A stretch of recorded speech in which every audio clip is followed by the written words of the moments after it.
बिस्मिल्लाहिर्रहमानिर्रहीम। तो ब्रेक से पहले कुछ सवालात जवाबात हो रहे थे और मिन जुमला उनमें यहाँ तक बात पहुँची थी कि एक साहिबा ने ये फरमाया कि उनके जो बेटे हैं उनके साथ लाताल्लुक़ हैं और बदतमीज़ी का इजहार कर रहे हैं। तो मैं ये बात अर्ज़ कर रहा था कि जब इस किस्म के हालात आपके सामने पेश आएँ तो उस वक़्त आप देखो कि वो कौन सी चीज़ है कि जिसकी वजह से यहाँ तक नौबत आई हुई है। क्योंकि इतना कह देना कि हमारी ये हालत हुई है, अब हमें बतलाओ कि क्या करें, इतना काफ़ी नहीं है।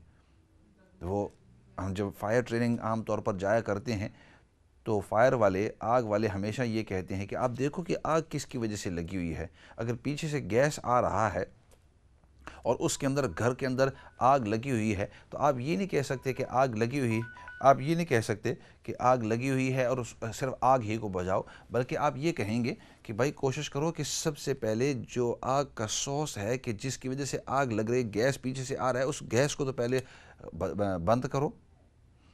इसी तरह अगर कोई दुश्मनी है या उसके दिल के अंदर कोई खोट है या उसके दिल के अंदर कोई दुख है या उसके जहन के अंदर कोई गलत फहमी है, तो आप यूँ कह दो कि भाई चलो सुलह कर लो, चलो सुलह कर लो, ठीक हो जाओ। वो इस तरह मसला हल नहीं होता।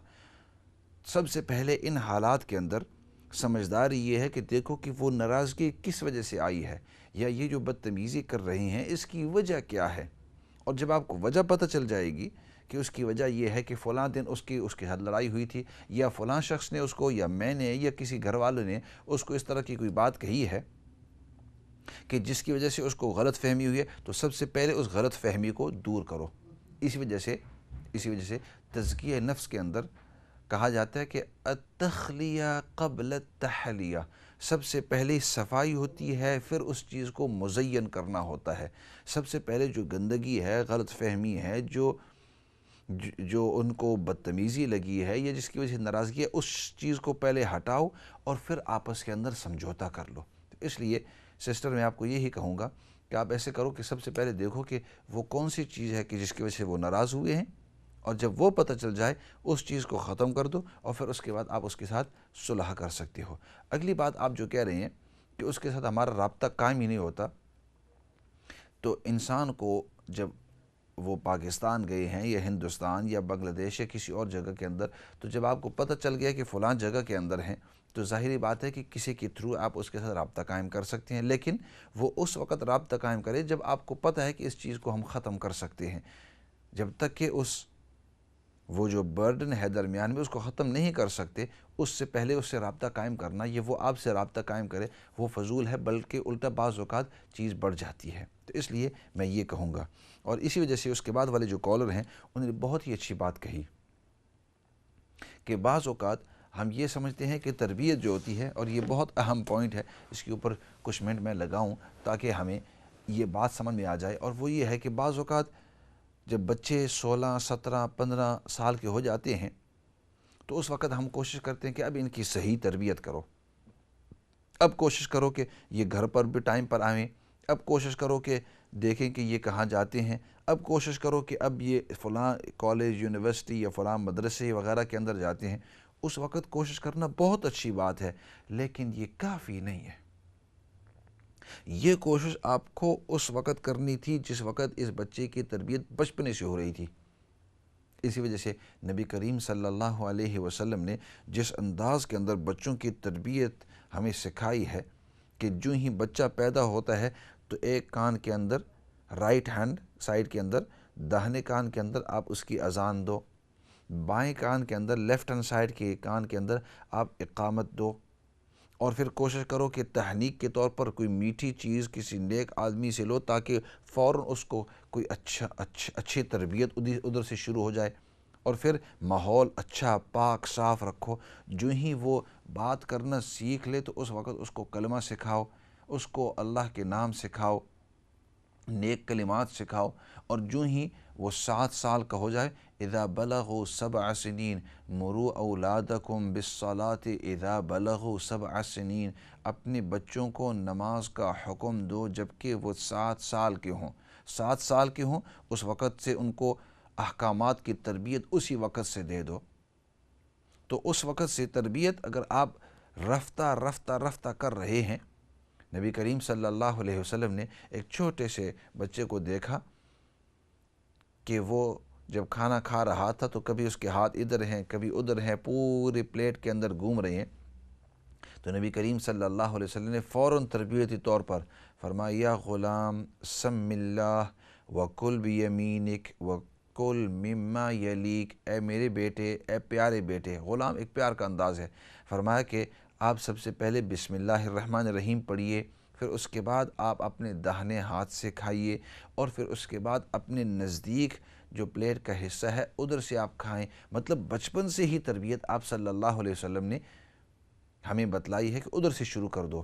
بڑے ہوں اس وقت کرتے کرتے کرتے لوہا جب ٹھنڈا ہو جاتا ہے تو اس وقت اگر آپ موڑنے کی کوشش کرتے تو اس وقت ٹو لیٹ ہو جاتا ہے۔ ہاں، بچپنے کے اندر لوہا نرم ہے، اس طرف گھماؤ گے، اس طرف گھماؤ گے، لمبا کرو گے، سیدھا کرو گے، جس انداز کے اندر تربیت کرو گے اسی انداز کے اندر آپ کو بعد میں اس کے پھل نظر آئیں گے۔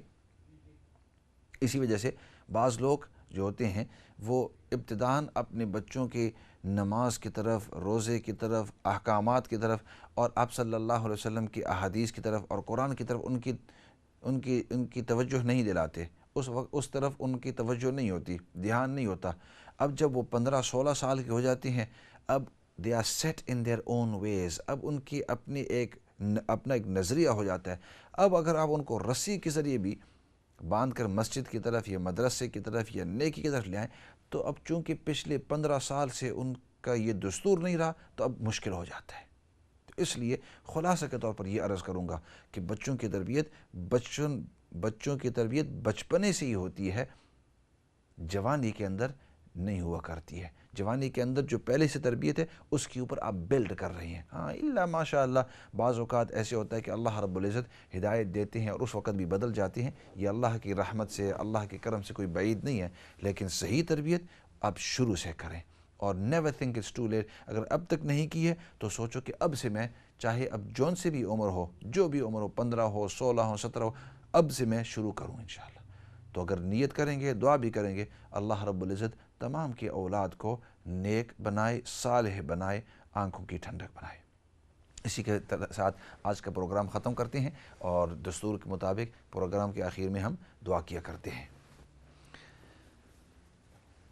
اور وہ سوال جو رہ گیا تھا کوشش کریں گے کہ اگلے سیشن کے اندر پورا مکمل طور پر اس کا جواب دیں۔ مجھے اندازہ ہو گیا تھا کہ سوال اچھا ہے، لمبا ہے اور کافی چونکہ سوال تھے، ان تمام کے جواب دیتے دیتے وقت مختصر رہ جائے گا۔ تو انشاءاللہ اگلے سیشن کے اندر ہو سکے تو آپ دوبارہ فون کرنا اور اس کے اوپر پوری تفصیل عرض کریں گے انشاءاللہ۔ فی الحال دعا کے ساتھ اپنے سیشن کو ختم کرتے ہیں۔ الحمد لله رب العالمين والصلاة والسلام على سيد الأنبياء والمرسلين محمد وعلى آله وصحبه أجمعين. ربنا ظلمنا أنفسنا وإن لم تغفر لنا وترحمنا لنكونن من الخاسرين. اللهم ربنا اغفر لنا ولإخواننا الذين سبقونا بالإيمان ولا تجعل في قلوبنا غلا للذين آمنوا ربنا إنك رؤوف رحيم. یا رب العالمین تو ہم سب کو دین کی صحیح سمجھ نصیب فرما، یا اللہ تو ہم سب کو دین پر استقامت نصیب فرما۔ یا رب العالمین نبی پاک صلی اللہ علیہ وسلم نے جتنی بھی خیر کی دعائیں مانگی ہیں ان تمام دعاؤں کے اندر تو ہم سب کو حصہ نصیب فرما، اور نبی پاک صلی اللہ علیہ وسلم نے جن جن چیزوں سے پناہ اور حفاظت مانگی ہے یا اللہ ان تمام چیزوں سے تو ہم سب کو پناہ اور حفاظت نصیب فرما۔ جتنی بھی خیر کی دعائیں مانگی ہیں ان تمام خیر کی چیزوں کے اندر ہم سب کو حصہ نصیب فرما، اور یا رب العالمین جتنے بھی مرحومین اس دنیا سے جا چکے ہیں ان سب کی بخشش اور مغفرت فرما، جتنے بھی بیمار ہیں یا اللہ سب کو شفاء کاملہ نصیب فرما، اور یا رب العالمین سب سے بڑی بات وہ تیری رضامندی ہے یا اللہ، دنیا اور آخرت کے اندر تو ہم سب کو اپنی رضامندی نصیب فرما۔ سبحان ربک رب العزت عما یصفون وسلام علی المرسلین والحمد للہ رب العالمین برحمتک یا ارحم الراحمین۔